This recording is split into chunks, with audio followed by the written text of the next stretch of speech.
बिस्मिल्लाहिर्रहमानिर्रहीम। अस्सलाम वालेकुम। अल्लाह ताला ने मुसलमानों को बास छोटी चीज़ों में बड़ी बरकत अता की है। बिस्मिल्लाहिर्रहमानिर्रहीम भी इसी में शामिल है। इस आयत के जरिए अल्लाह ताला की गैबी मदद हासिल होती है। इस छोटी सी आयत में इस कदर ताकत है कि कोई आम मुसलमान इसका तसव्वुर भी नहीं कर सकता। हमारे पास बिस्मिल्लाहिर्रहमानिर्रहीम जैसी क़ुव्वत व ताकत होने के बावजूद अगर हम मायूस होते हैं तो ये बड़े अफसोस की बात है।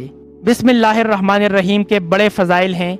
रसूलुल्लाह सल्लल्लाहु अलैहि वसल्लम ने फरमाया कि मुझ पर एक ऐसी आयत उतरी है कि किसी नबी पर सिवाय हज़रत सुलेमान अलैहिस्सलाम के ऐसी आयत नहीं उतरी। वो आयत बिस्मिल्लाहिर्रहमानिर्रहीम है।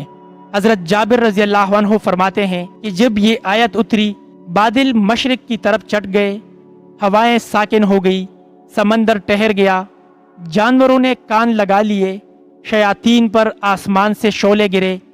परवरदिगार आलम ने अपनी इज्जत व जलाल की कसम खाकर फरमाया कि जिस चीज़ पर मेरा ये नाम लिया जाएगा उसमें ज़रूर बरकत होगी।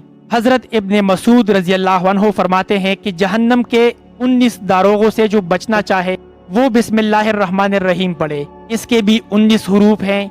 ये हर फरिश्ते से बचाव बन जाएगा। इसी तरह बिस्मिल्लाहिर्रहमानिर्रहीम में भी 19 हरूफ हैं और वहाँ फरिश्तों की तादाद भी 19 है।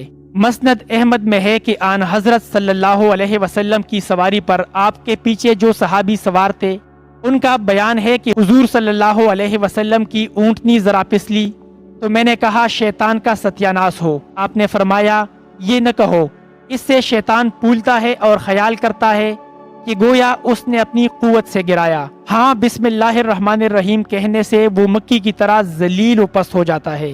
एक हदीस में है कि जिस काम को बिस्मिल्लाहिर्रहमानिर्रहीम से शुरू न किया जाए वो बेबरकत होता है।